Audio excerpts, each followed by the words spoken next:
You could not hear me. All right, now you should be able to hear me. There we go. Glad I checked that. I said, welcome, Vera, welcome. It is time for the Tabletop Composer Redemption Arc. All right, so last week, the stream did not go the way I thought it was.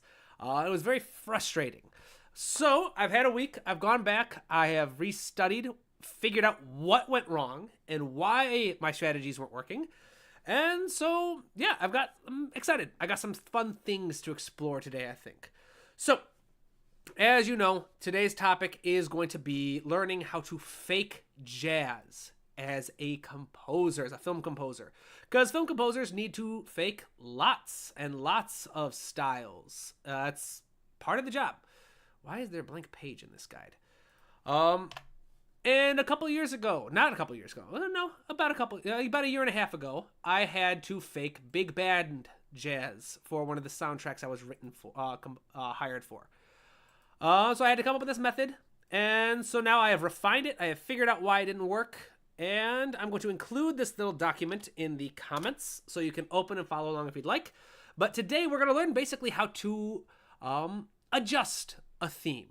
So the basic idea is, how do you take a theme that you have written for a character, come up with an idea that's pre-written, and then adjust it so it can fit a jazzier setting.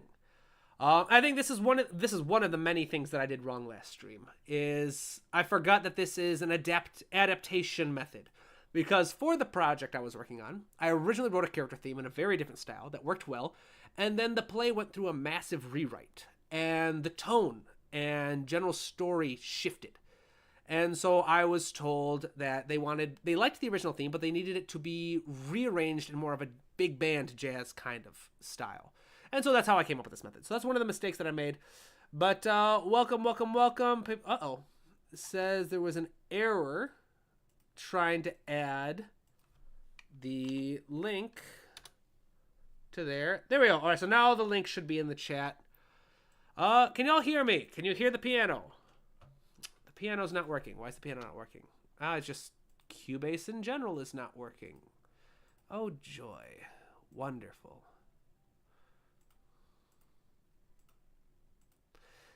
This has been an issue lately, where my audio driver, just voice meter, isn't working for some reason. I just have to switch back and forth a bunch of times until it magically starts working for some reason. No, that's not working. Is it voice meter? Can y'all hear me? Y'all are being quiet. What's going on here? Let's see. Let's restart the audio engine.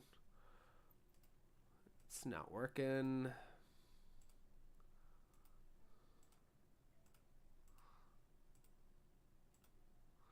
Not working. Wonderful. Redemption arc is off to a good start. Let's see here. It's just voice meter's not working. It'll start working eventually. It does this alarmingly frequently.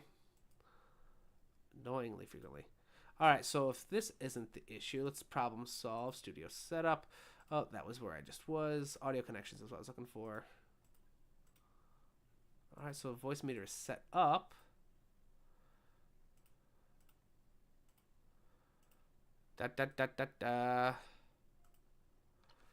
Oh my word, what's going on here? Alright, here's what we're going to do. Let's swap it one more time. Going to go to voice meter. I'm going to close it.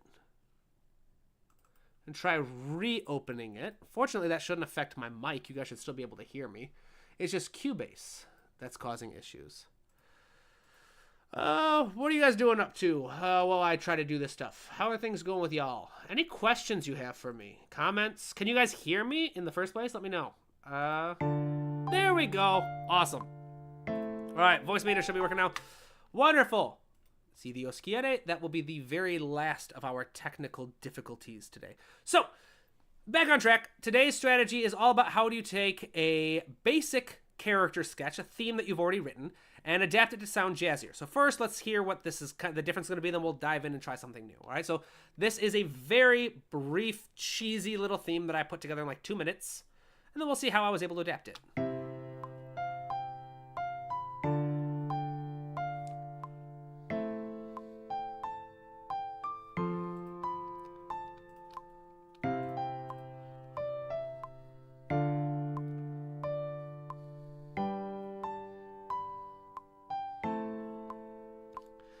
hear how it sounds a little jazzier. It's still a sketch, but jazzier.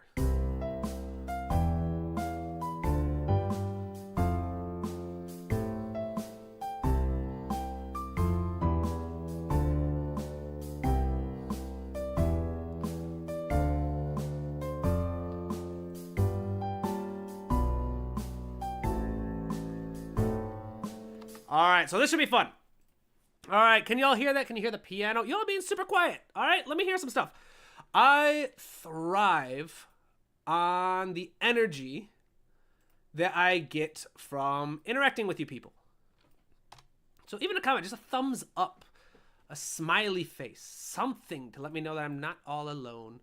All right, so I've added this to the comments. You can follow along.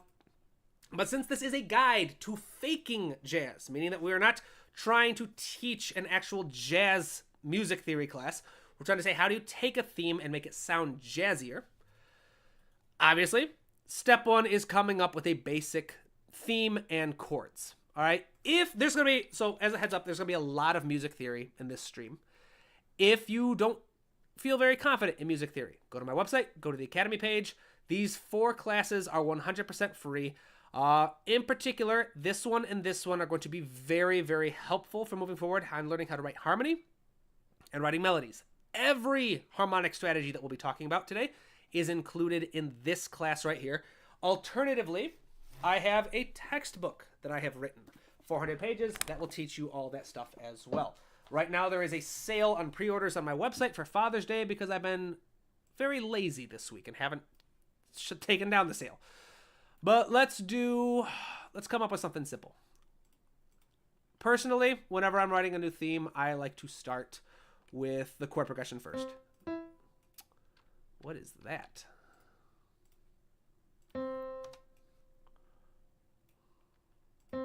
There we go. So we've got C major, and then we'll say we'll end with a deceptive cadence, which is what I did last time with that other example. We'll say C major, let's just use functional harmony, so we'll go F major, then we'll do E minor, then we'll do G major, then we'll do C major. I'm getting a phone call from a potential spam, it says. Then we'll do F major again. And then we get interrupted by our cadence. Let's do some very quick voice leading.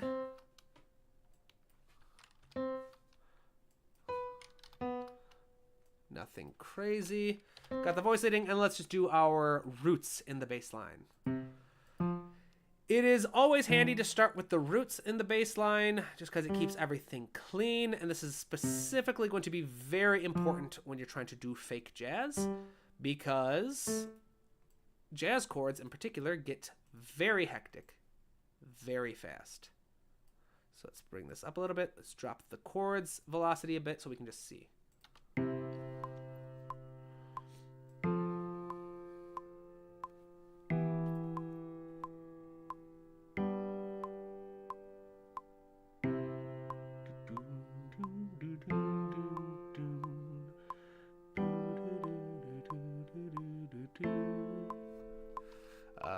So we've got our chord progression.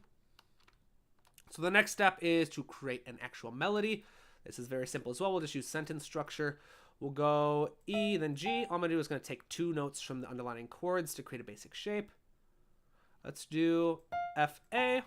And then some sentence structure says take your same idea for the first 2 measures, repeat it for the next 2 measures, making adjustments as necessary to fit the new harmony. So we'll do... same basic idea. Then it says in the next 2 measures, create something new. So let's do a downwards motion kind of thing. So B, we'll go to G, and then we'll go to E, F, and C. And then the last 2 measures are called the cadential measures. So you just need to find a simple way to end it. We'll end on A, and we'll just build our way up. And so now we have a very brief outline of our melody.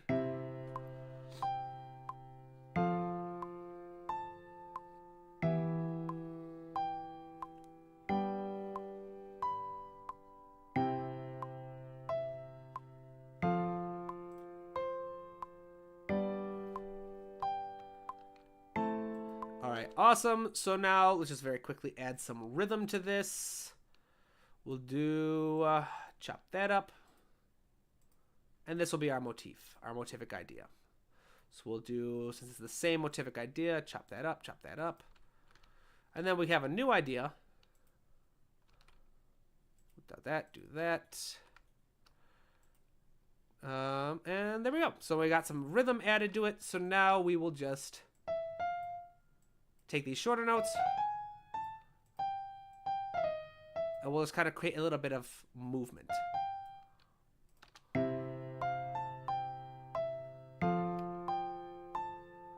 And then we will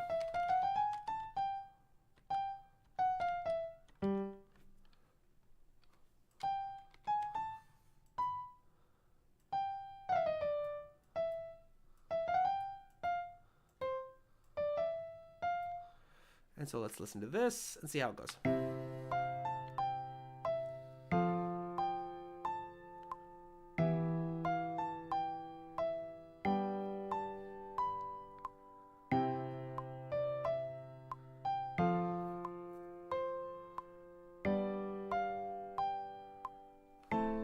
All right, awesome. So we've got a cheesy, stupid little melody here. It took me like 5 minutes to come up with, maybe 4 at that. So now the next step is to follow along and figure out how do we actually make this sound jazzier. Why did I delete the first step by accident? All right, so when you're trying to fake a genre, as film composers very frequently need to do, because we get hired to do all kinds of music, and we don't always have time to dedicate our lives to studying the authentic performance of the music. If you do, good for you. Awesome, go for it. But if you're like me, you're just trying to keep your job, you gotta be able to learn how to kind of fake it. Fudge it until you make it. Or fake it till you make it. Every genre, and again, you can follow these notes along in the comments. Every genre has specific traits or strategies that makes it recognizable as a genre. All right, so some of these are very simple and very obvious, like the difference between punk rock and late 19th century romanticism is obviously this instrumentation is one of those differences. There are lots of other differences, but an electric guitar versus an orchestra, pretty different, all right, pretty easy to notice. Others are going to be a little more subtle. The trick isn't necessarily to try to figure out as many of the subtle ideas as you can. It's just to figure out just a couple important ones to kind of trick your audience into thinking this is the vibe that they're hearing. So for creating fake jazz, like we're doing in this video, there are a couple strategies we can work with. The first one is very simple. All we're going to do is add a little bit of swing. So swing is a very simple concept. Let's turn this off and hide it. We'll mute these. So swing is a very simple concept. The idea is that not all beat subdivisions are going to be equal. So right now, if you look at this grid, you'll see that each of the eighth notes are of equal length. Now, if we turn the swing all the way up, suddenly, we'll see that's not the case. Okay, why did it just get muted again?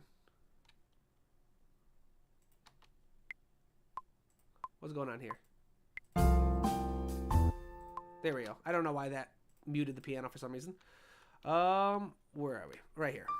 All right, so with the swing on, technically what we get is a triplet feel.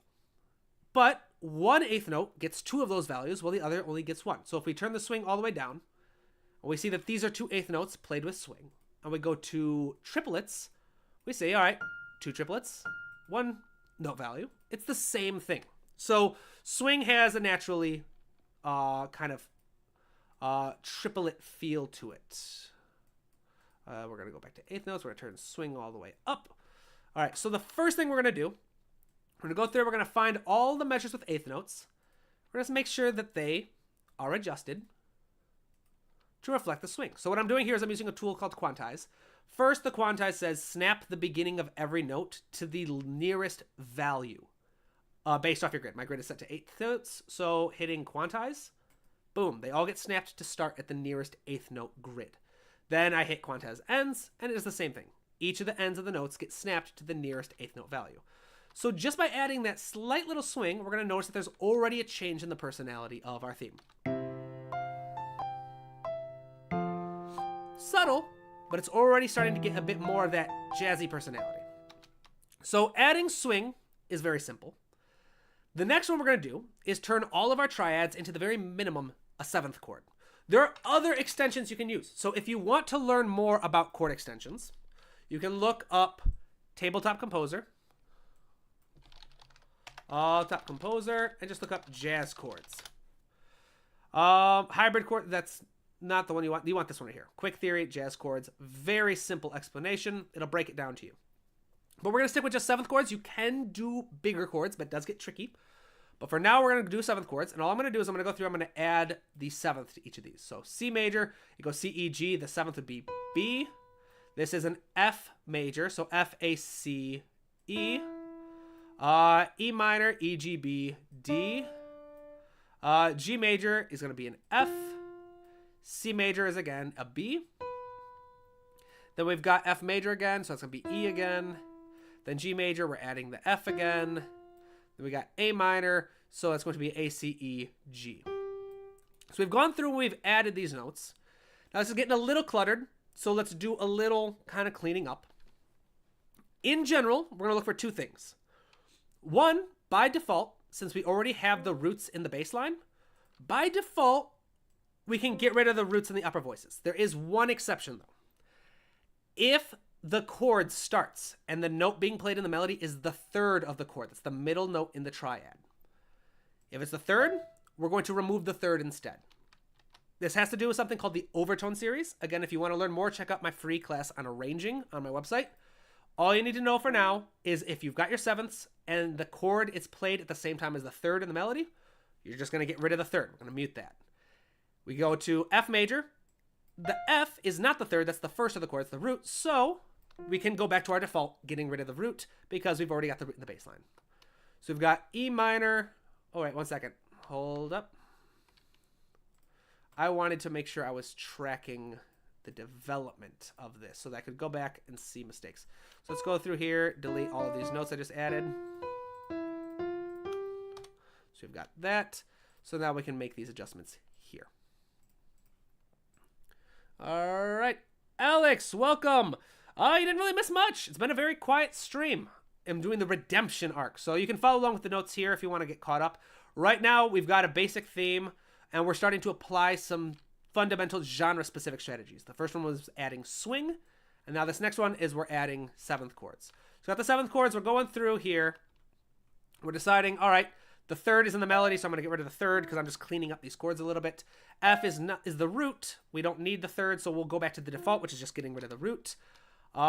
E minor 7. Again, the 3rd is not emphasized in the melody right there, so we can get rid of the root again. G major. Again, we can get rid of the root because there's no 3rd. C major 7. G is the 5th, so we don't need to worry about it, so we'll get rid of the root. F in F major, we get rid of the F because we can get rid of the root. G, B, D. D is the 5th. It's not the 3rd, so we can ignore and just go back to the basics and get rid of the root. So there we go. So we're going to get rid of all these notes that we could get rid of to clean up that upper voicing. Then we're going to lower the velocity of these added notes to make it a little more uniform with the rest of the chord. And then let's voice lead this a little bit more cleanly, shall we? It's actually not that bad already. So yeah, so now let's listen to what we've got with our 7th chords.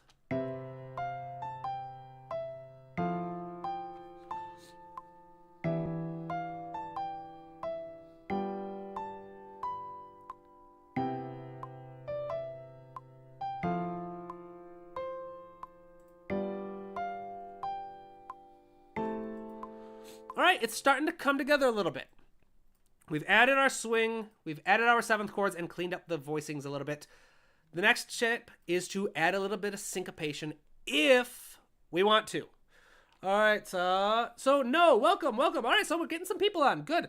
A good thing is to listen to other music in the genre to understand it. That's how I figured out how to make a big band. Exactly. Yes, very much. So that's actually going to be part of the tips. Oh, I forgot to add. No, it's right here, yeah. We've got tips at the bottom of this page on how to actually study arranging. But right now, the next step is to add a little bit of syncopation, if desired. Just go through. We've got our original, then we added some swing, then we added the 7th chord, so let's go again. So we can just track each of these steps as it goes. So syncopation is very simple. It's the idea that you can do two things. It's an anticipation or a delay. A delay is when you take a note that normally would have been played on the beat, you just make it a little late, like this one. And an anticipation is when you take a note that would normally be on the beat, but you make it a little early. Let's see how that sounds. I like that. All right, so then since this is the motif and this is the repetition of the motif, let's repeat that same, first the delay, then the anticipation.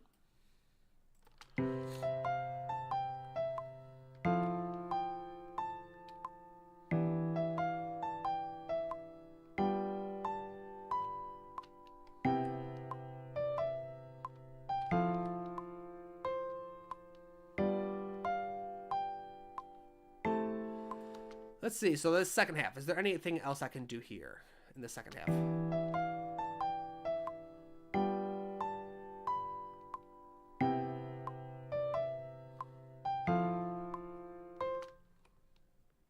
Let's see, what happens if I delay this?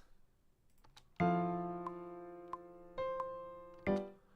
I don't like that. What if we made it an anticipation? Made it a little earlier than the beat. I like that. All right, good. I think that's about enough syncopation. This part, a little bit goes a long way. It's your personal preference. You can also add a couple little fills here or not if you'd like. But once we've added these basic things, step 3 is to start reharmonizing. So the first one, very simple, is just increasing the harmonic rhythm. Now, harmonic rhythm refers to the number of chords in a single measure. So right now, our harmonic rhythm is equal to 1. There is 1 chord in each measure. Most styles of jazz tend to have much more intricate types of harmony. So we want to expand that a little bit, just to cheat our way into sounding a bit jazzier. So one of the simplest ways to do this, if you use functional harmony like I did for the chord progression, is something called diatonic reharmonization. And again, if you have no idea what functional harmony is, but you would like to learn, you have 2 options from my website. My textbook, it's amazing. If I do say so myself, it's got some good reviews. People seem to really like it. It helps support me in the work that I do. But also I have free classes. This one right here, Music Theory and Harmony 1, Functional Harmony, will teach you all you need to know. But the idea behind functional harmony is that chords are organized into one of 3 functions, either tonic functioning, subdominant functioning, or dominant functioning. The idea behind diatonic reharmonization is you can cram 2 chords into any measure as long as they follow. Oh no, this is actually, I made a mistake. This is called simple reharmonization, not diatonic. Those are different methods. I apologize for the confusion. Simple reharmonization says that you can replace any chord with another chord of an identical function, as long as it doesn't form a dissonant interval with the melody.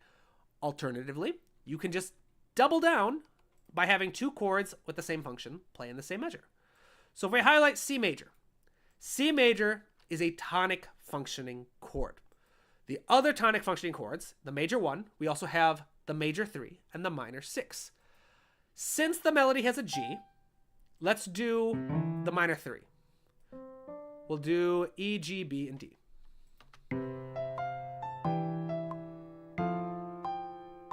All right, so now let's chop this one up. We have F major 7. F major is a subdominant functioning chord. So the only other subdominant functioning chord, or purely subdominant functioning chord, in the chord is the minor 2. So we have the major 4. Let's do minor 2. A is found in D minor, so that's perfectly fine. So we'll bring this down to D, and then we'll do D, A, F, A, C, and then C would be the 7th. So we've got 2 chords. Right? It's coming along pretty well. So what we are doing here, if you're just joining, is we are reharmonizing the target tones. When I first made this melody, you remember that if you were here for the beginning, you'll notice that I created 2 chordal tones per each measure.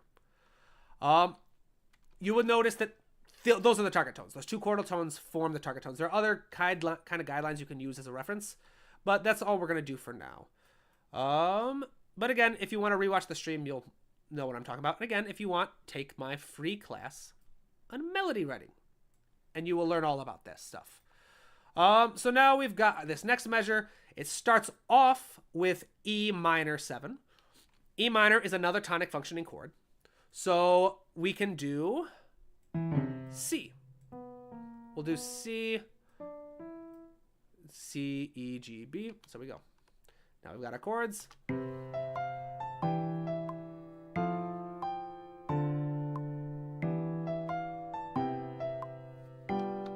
And now we've got G dominant 7. This is a little trickier because a dominant chord, there's only 2 dominant functioning chords. There's the G major, the 5 dominant 7, and the 7 diminished chord.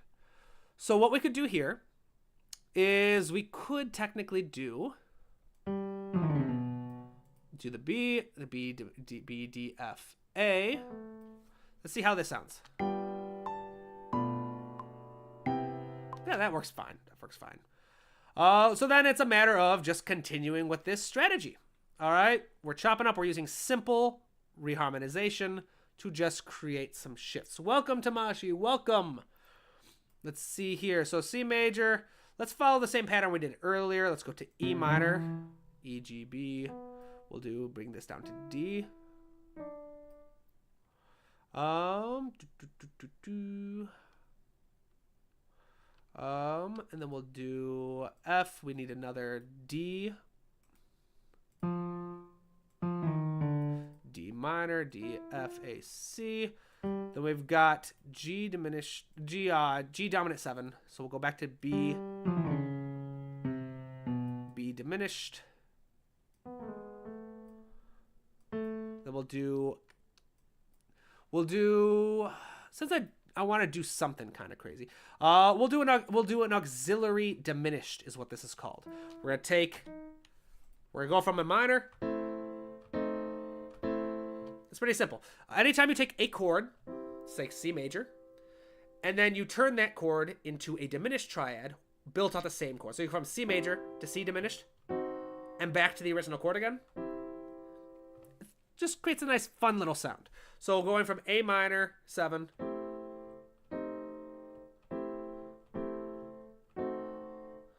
we'll bring this down to an F sharp as well. Just creates a nice little jazzy sound. That's called an auxiliary diminished. Again, if you want to learn about those, Music Theory Harmony 1. This class literally covers everything.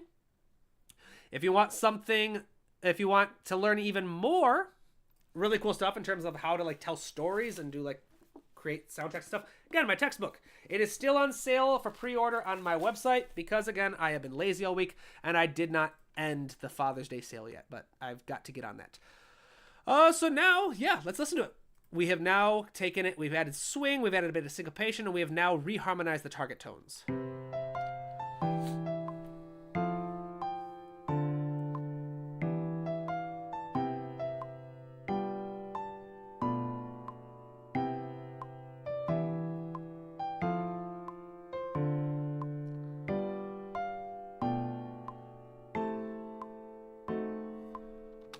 Awesome. And if you want to stop there, you could. That's a perfectly good spot to stop. But if you want to get fancy with it, we can now take a step further and start reharmonizing the approach tones. So the target tones are all of the most important notes in the melody. The approach tones are all the notes that help bridge those gaps and connect them all. Now, there are a couple different strategies we can do for this. A lot of them are outlined in this document, which again, you can download for free in the comments. It was one of the first comments. I'll probably pin it after this. But in general, diatonic approach tones. These are approach tones that belong to your key. You have 3 options. You can create a dominant chord that pulls into the next chord and contains your approach tone. You can use parallel reharmonization, where you find out whatever interval your approach tone moves into your new chord, the target tone, you move an entire chord by that interval. And diatonic is very similar, but you only use, but you stay within the key. So any notes that would have been chromatic, you just fix them to make them diatonic. If it's a chromatic approach tone, meaning it's an approach tone from outside of your key, you only have the one choice. You're going to use the parallel reharmonization. All right. And then, of course, there's independent leavers, just means you don't have to reharmonize it. Now, as we dive into this, I'm going to give you a disclaimer. If you are not used to working with weird kind of out there harmonies, this part can sound very funky to begin with. This is one of the things that went wrong last week, is I got into my own head about how things weren't working or it didn't sound quite as clean as I would like. That's fine. This is just the sketching process. I encourage you, these methods do work. You just need to spend a little time to find the sound that you like. And most importantly, as with all things musical, if you want it to sound cleaner, focus on forming a pattern. We have used patterns in everything so far. Right now, we had the chord progression that was built using functional harmony. That's a pattern. Now, all of our chords have 2 chords per measure. That's a pattern. The melody was written using sentence structure, which again is another pattern. If you want to learn these things, again, I have free classes. Take my, these will all do a good job. These 2 will help quite a bit with music theory. But let's see here. Let's actually double this real quick because I want to be able to track the changes I make. And so let's go through and reharmonize a couple things, right? Now I'll give examples of what I mean by following a pattern. So let's listen to this first one. All right, so I feel like this note right here is a good option. Ba-da-da-da-da.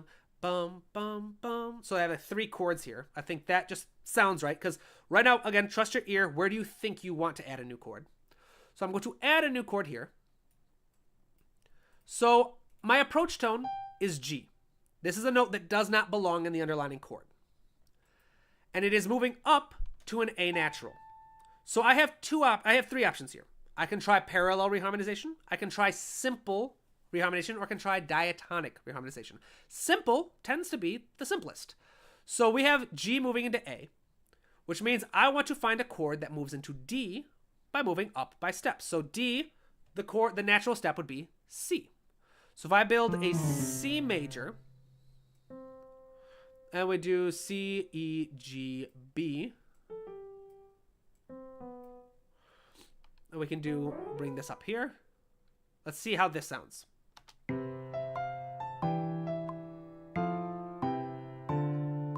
I kind of like it. I don't think it has that much of pull though. I would like to have a bit more pull. So let's try dominant reharmonization. So dominant reharmonization means I need to find a dominant functioning chord, a secondary dominant, a substitute dominant, a secondary diminished, something that pulls into D minor. So the simplest, you think a D minor, an A major, an A dominant 7 goes into that quite nicely. And an A dominant 7 contains G as the 7th. So let's try doing, we'll do A. Let's see how this sounds.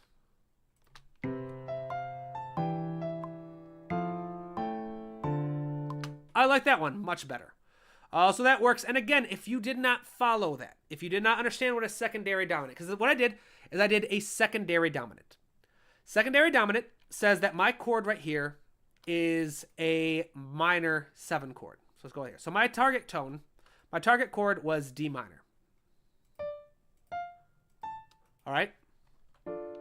A secondary dominant says take that 5, that 5th scale degree, and I'm going to build a dominant 7th chord. And the pull between these chords is going to be quite strong.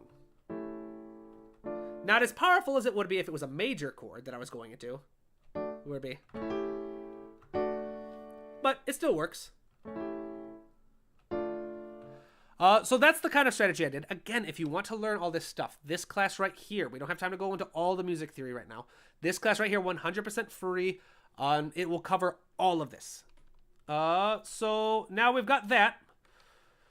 So now I said, as we reharmonize the approach tones, we want to make sure that we're still following a pattern. So if this is a motif, and I reharmonize this note with the dominant method, this is the same motif, just developed. So I need to reharmonize this note with the dominant method.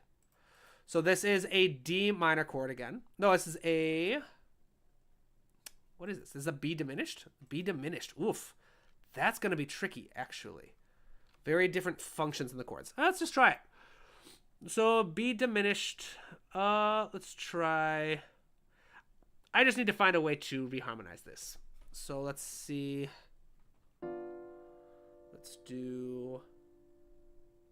What if I did F major?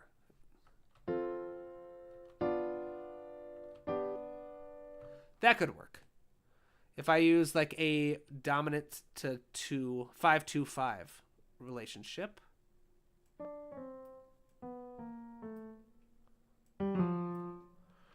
So let's see how this sounds.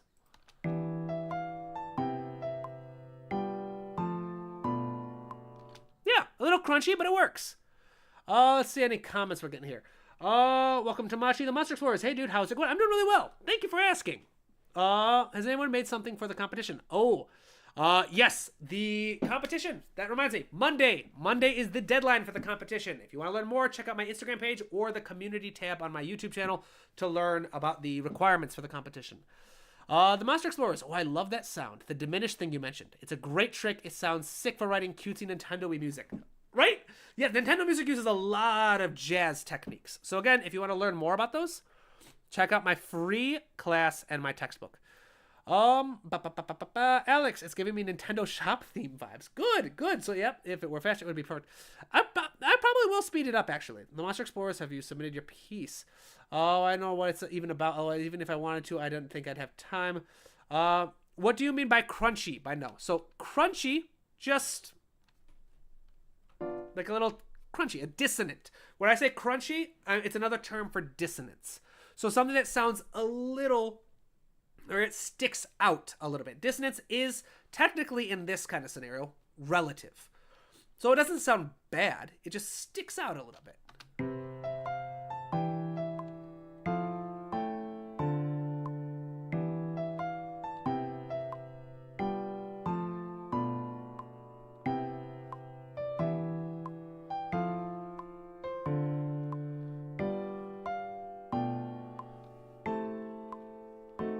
All right, so awesome. So we've reharmonized this one.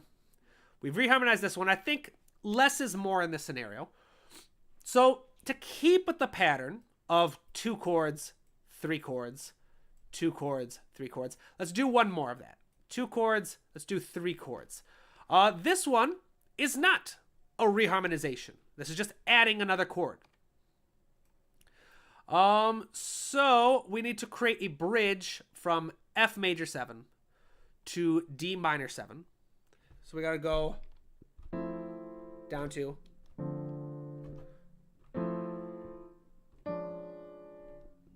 so let's see. I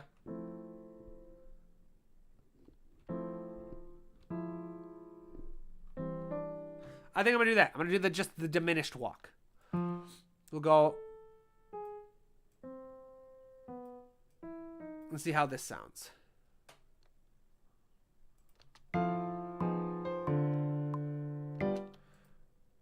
Let's see.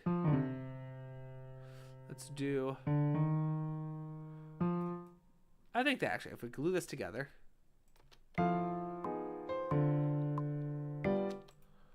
Let's drop that down.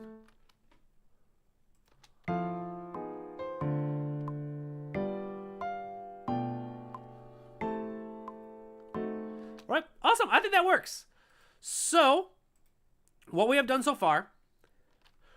We started with a basic theme with some basic chords. Then we started by applying some of the simplest stereotypical genre-specific strategies for jazz. We added a bit of swing. We turned all our triads into 7th chords. And we added a little bit of syncopation to the melody. Then we reharmonized. First, reharmonizing the target tones by just increasing the harmonic rhythm, adding more chords per measure. Then we got a little fancy with it by adding a couple more diminished chords, a couple secondary dominants, a couple more jazzy kind of uses of harmony, which again, you can learn from this free class, or if you want to support me and learn a lot about film scoring, buy my textbook. Available on Amazon and my website, although my website is pre-order only at the moment. On my website, it says that the textbook is sold out. You can still place a pre-order. I'm going to order a large shipment of it and then sell it from there. So then we reharmonize it. So next step is to actually arrange the sketch. Now, this is where things get tricky, and it's going to depend on the style you want. So in this document, which you can download for free, I recommend studying music with active listening. All right? Studying the music with active listening, it's just this basic process. You start by finding 3 or 5 pieces that you think embody the kind of music you want. So if you want to write something by The Incredibles, find 3 of your favorite pieces of music from The Incredibles movies. If you want to write more in the style of Randy Newman for Monsters, Inc. instead of Michael Giacchino Incredibles, do Randy Newman. Find 3 pieces from Monsters, Inc. that you think embody the style you want and listen to them. As you load them into your DAW and you break them into chunks that you listen on loop, you want to ask yourself a couple questions. How many layers do you hear in the music? What instruments are playing each layer? And anything else that sticks out as being cool. Right now, I actually have 14 pages printed out on my desk of this exact process that I used to create 3 templates for Skyrim music.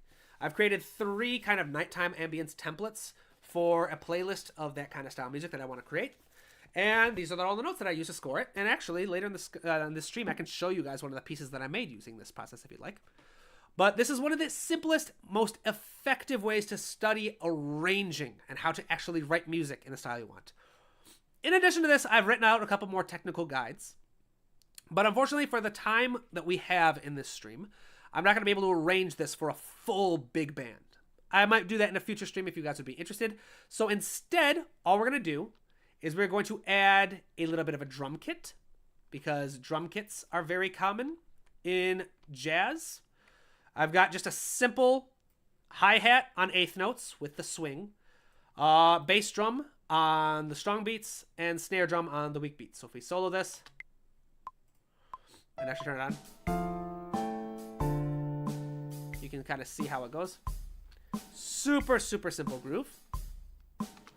And then what else I'm going to do is I'm going to add an upright bass. I'm just going to have the bass play the bass line.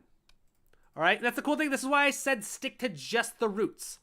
Because even with just the roots, look how crazy this bass line got with all the harmony. With this many crazy chords being used, jazz very seldomly moves away from the root. It can, but at least on beat 1 of every chord, you want to stick to the root because it helps keep things from getting confused and messy.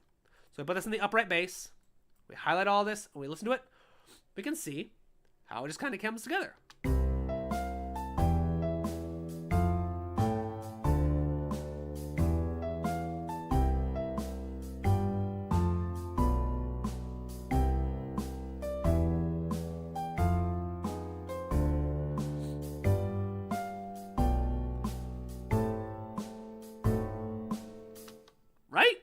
Not bad when you think about how far away from this sound we started.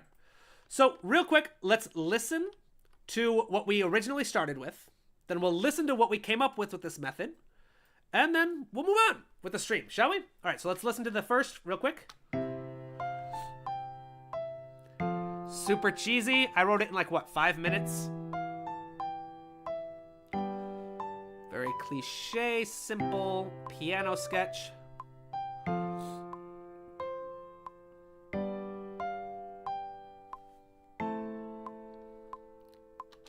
And then, after applying all the stops processes in this document that you can download for free in the comments,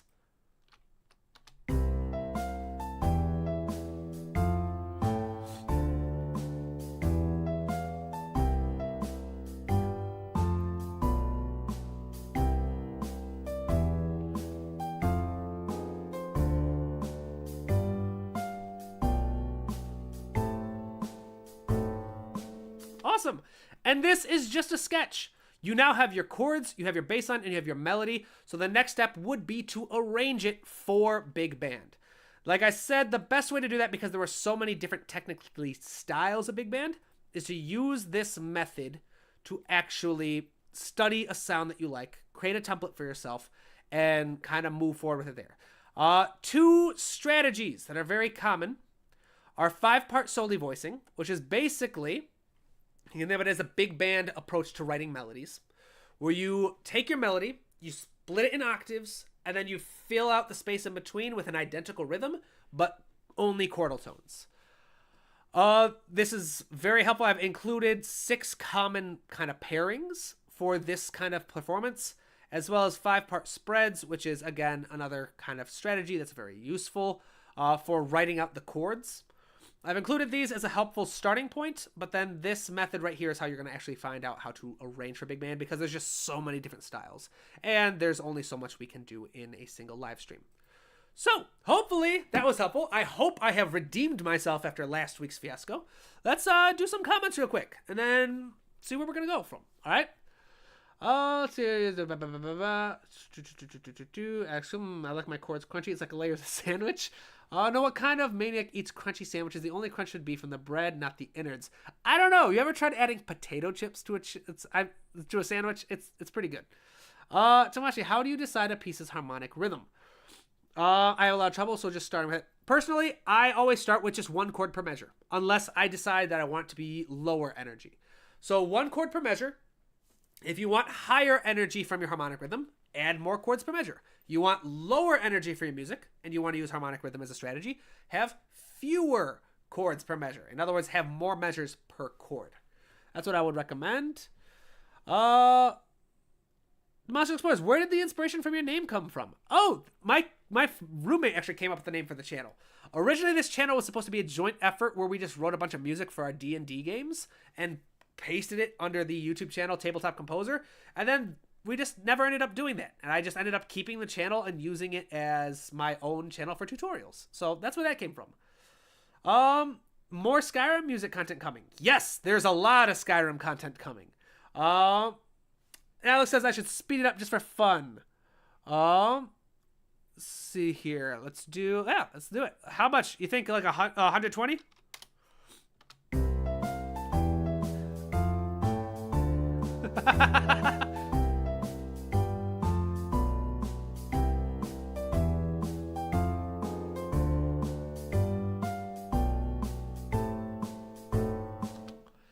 I bet we could loop this pretty easily.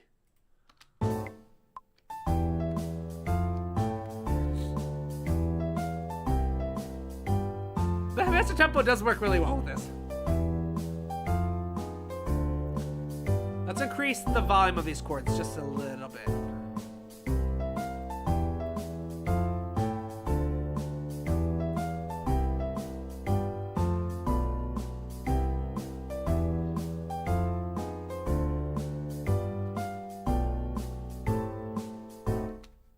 Nice, that works. I do enjoy that. That's nice. Suave like Bond. Where is the action suave feel like James Bond? So that's another point. James Bond is a completely different style. That would probably be more minor. Same strategies could be used. You're probably going to want to use something called a walking bass line. You're going to probably want to use a minor key, but there's going to be different kind of different unique things that you're going to have to learn by actively listening. These techniques that I have taught in this stream are meant to just generically help you fake jazz. How to take a theme and just make it generically jazzy. All right, to create the big band feel comes down to arranging, which is why I included all this information on arranging. Unfortunately, though, we don't have time for that in just a single live stream. So we'll see. Maybe that's something I do in the future. I think you should do speedrun for fun. Is the actions fantastic? Thank you, Monster. Thank you. And yes, Alex, that is why the logo is a dice. It's D20 dice with it's a D20 dice with eighth notes. That was it does. Thank you, Monster. I did enjoy it when it was sped up. So much. I meant like the Incredibles theme has an action-like theme. Oh, very much. So then that would be just a matter of writing an action theme and then making it sound jazzier. All right, that's one way you could do it. So here's what we're gonna do. I need to use the restroom and grab a drink, but I'm not ready to. I've got my drink right here, but I'm not ready to end the stream yet. So I'm going to put on my Skyrim music, my ambient track that I've been working on, that I was talking about earlier. You guys can listen to this, and then when we're back, we can either talk about my new templates that I've been making for Skyrim-style music. I can answer questions about this, or we can just do... Oh, this is the wrong one. No. This is... Let me see. Here we go. Open. And then, when I get back, we can talk about basically whatever you guys want. So let's see here. Excellent. Yeah. So yeah, I've been having fun exploring Museo and combining it with my other libraries that I've already been having. So that's how I've been working with these templates. But after studying, I got 14 pages of notes that I took studying Skyrim, my favorite Skyrim pieces. I've created 3 templates to create 3 different types of Skyrim music. I have already sketched out 30 minutes of music using these templates. And now I'm just kind of polishing them off. I'm planning on making a second channel, actually. A second channel where I'm just going to post all my music. Just somewhere, because whenever I post original music, I avoid sharing music on my channel, because every time I do, the videos underperform compared to everything else, and that hurts the algorithm. So I'm making a second channel where I can just post my music and I have to worry about that. So for now, yeah, y'all can just pay it. Y'all can listen to this while I go use the restroom real quick, and I will be right back. Let's do this.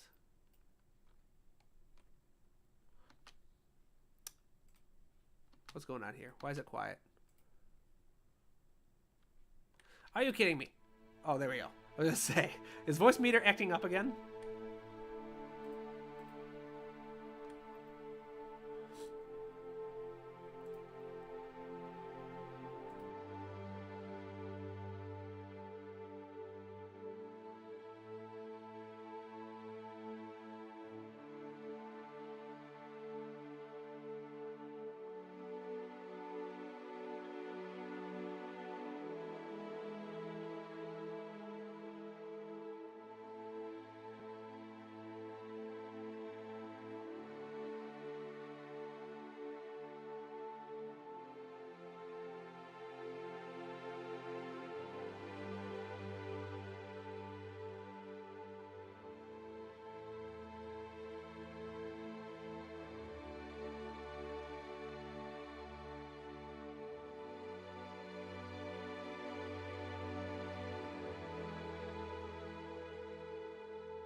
Let's see, comments.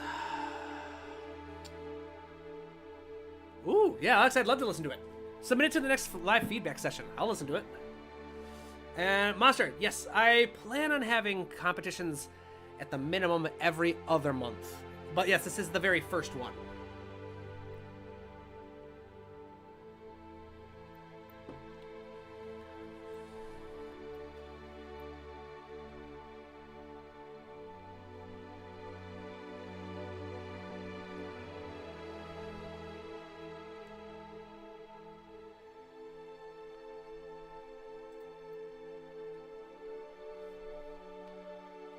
Huh. Why are none of the choir libraries working?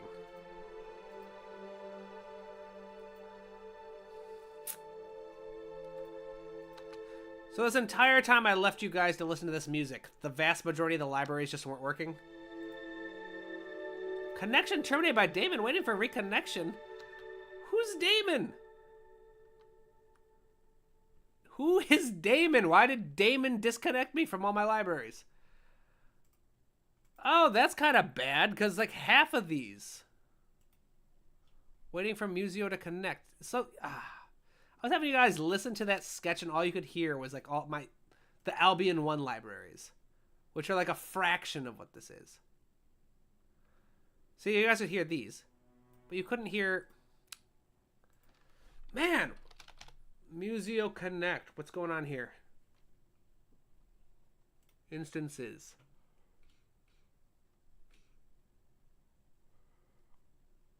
What's going on here?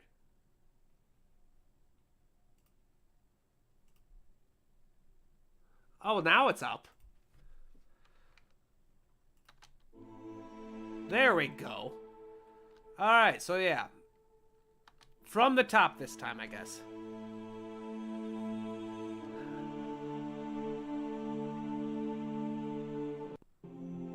Thank you, Monster. I'm glad you like it. This is, like I said, a template that I created by studying sound music. It's still got to get mixed. It's still got to get touched up a little bit, but I'm happy with the basic setup.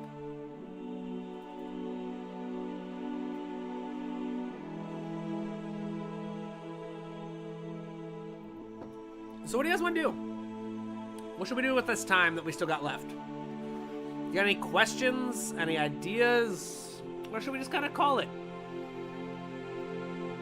If there are comments and questions by the time this is done, I'll address them. If not, we might just end up calling, because it has been an hour already.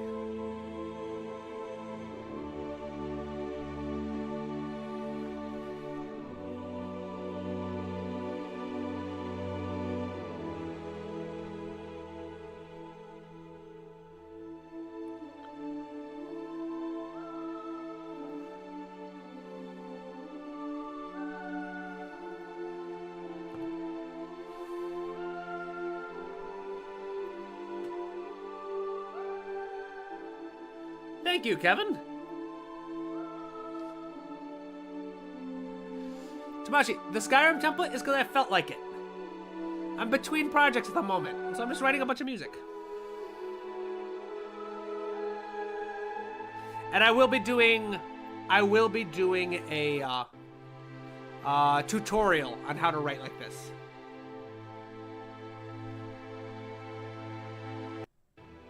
What's going on?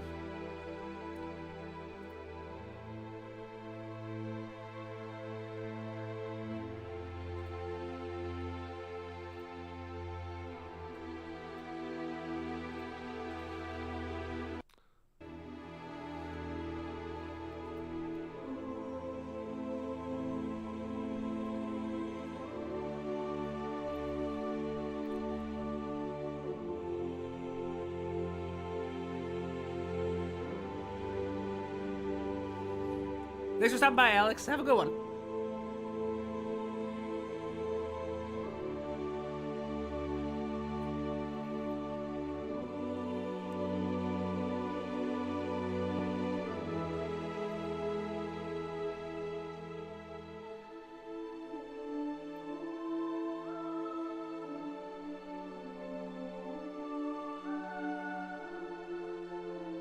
I have been really enjoying these Museo libraries.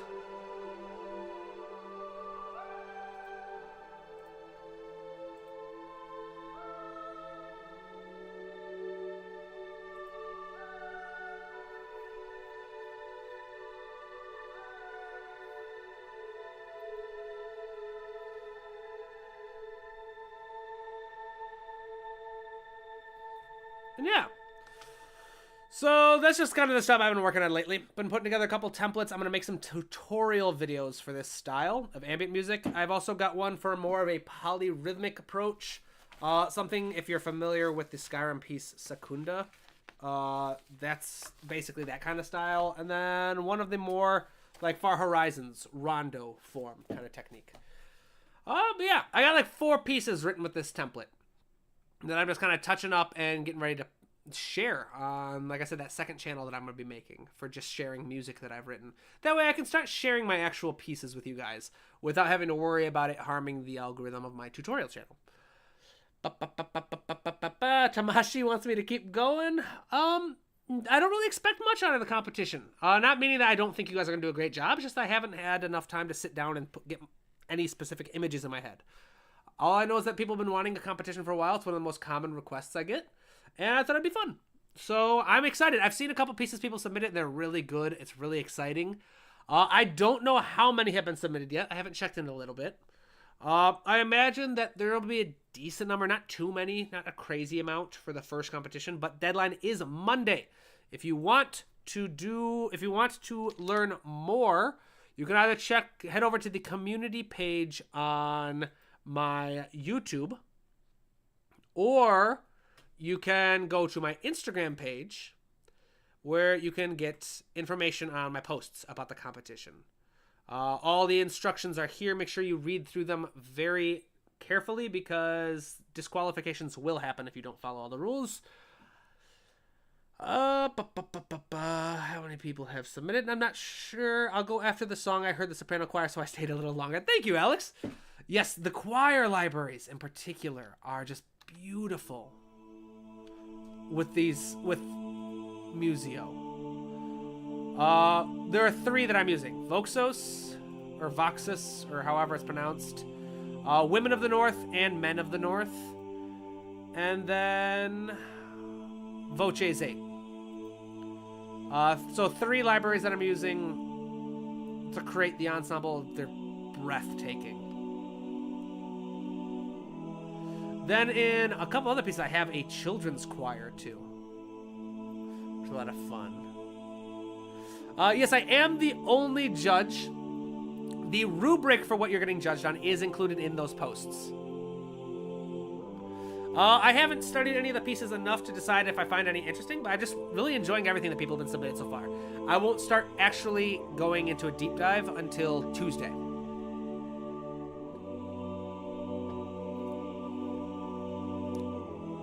These libraries are gorgeous.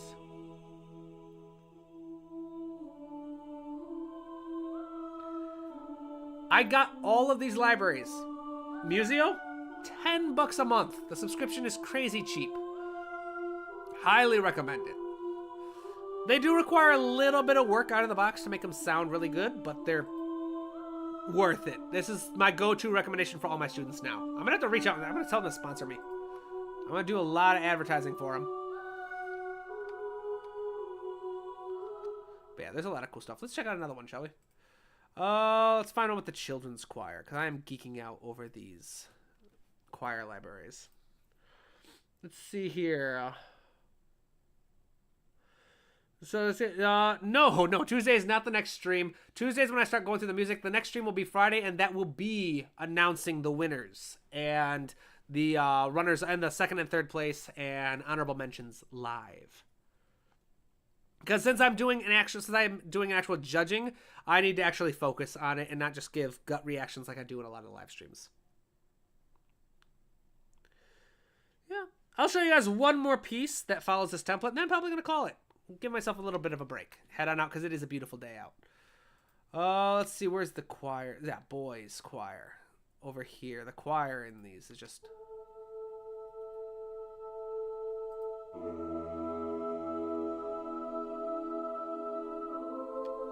Oh, these libraries. They're beautiful.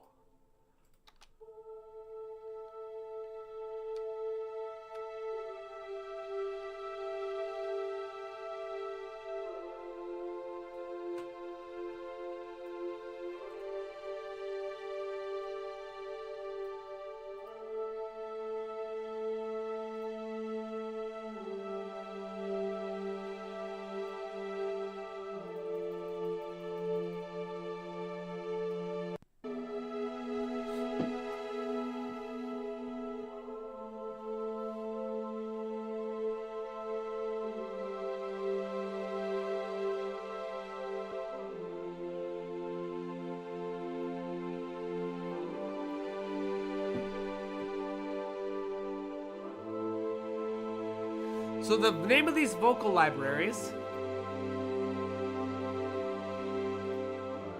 are Women of the North, Men of the North, Voces 8, and Voxos. All of them are included as part of Museo, which I pay like $9 a month, or like $10 a month, and I get all of these libraries that you see. Cinesamples does an amazing job. These are all Cinesample libraries. You get the Tina Guo solo cello, Cinebrass, Cinewinds, Cineharp, all kinds of really good libraries. $10 a month. this is honestly what I'm going to recommend for everybody. Moving forward. I've always been a Spitfire fan, which I am still using Spitfire. You'll see that I'll be in 1 strings. And in a couple other pieces, I use some percussion from Spitfire. But Musio, man, it's going to be a game changer for me. It's going to be a lot more prevalent in my writing.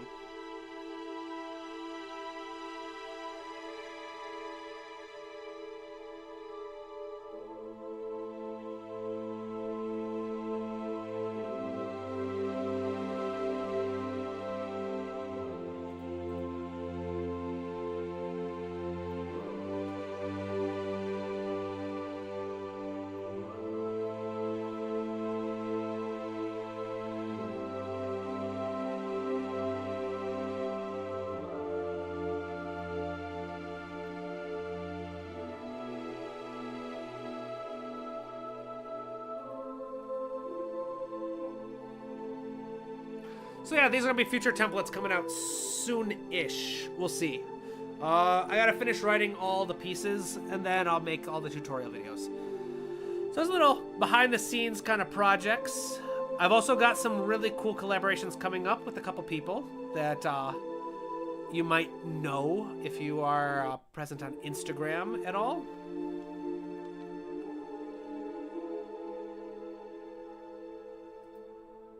So a lot of cool stuff coming up. But I think I'm going to call it there, guys. So, if you are let's do a quick summary, shall we? Don't save. I've got too many Cubase stuff open. Tamashi, can you give some hints? I can just tell you who it is. I will be collaborating with Ruben. Where is he? I'm forgetting the name of the channel. Other than just his name, Ruben. Yeah, Ruben Camacho. Ruben Official Music. That's what it's called. If you follow him on Instagram, really cool kid. Doing lots of really awesome stuff. Yeah, he and I are going to be collaborating on a couple projects. So he's got his own company for creating sound libraries. So we'll be collaborating, and I'm excited to be working with him. Let's do... live stream. So this is the one, yes. So if you are just joining, just as a quick reminder, this is what we did earlier in the stream. We learned how to fake jazz. How to take a basic project, a basic theme like this. Super cheesy, super simple. A nice basic piano sketch.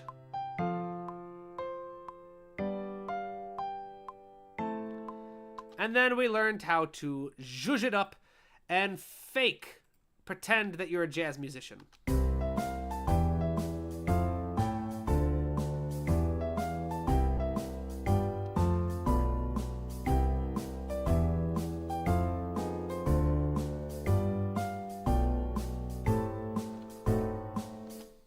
Pretty fun. All the notes are included in that post, in that comment that I made earlier. I'll add another one for the people who are watching later. Start with your basic theme, then add a couple genre-specific strategies like swing and seventh chords and a bit of syncopation. Then reharmonize first, starting with the target tones, just increasing your harmonic rhythm. Then, if you'd like, get pretty fancy with it and reharmonize the approach tones as well, typically with a lot of dominant functioning chords, like secondary dominance, substitute dominance, secondary diminished chords, all cool stuff like that. And then finally, we ended with some quick little tips on how to actually arrange for specifically big band style music, which we didn't actually do any full examples just because that's a little difficult to do in a live stream. But in the future, I would not be against arranging this little ditty for a larger arrangement. So, we will call it for today, my friends. Thank you for stopping by, and I'll see you all in next week's stream, which will be announcing the winners of the competition. So if you haven't already, write something over the weekend and submit it by Monday. I'll see you all in the next stream. All right, bye-bye.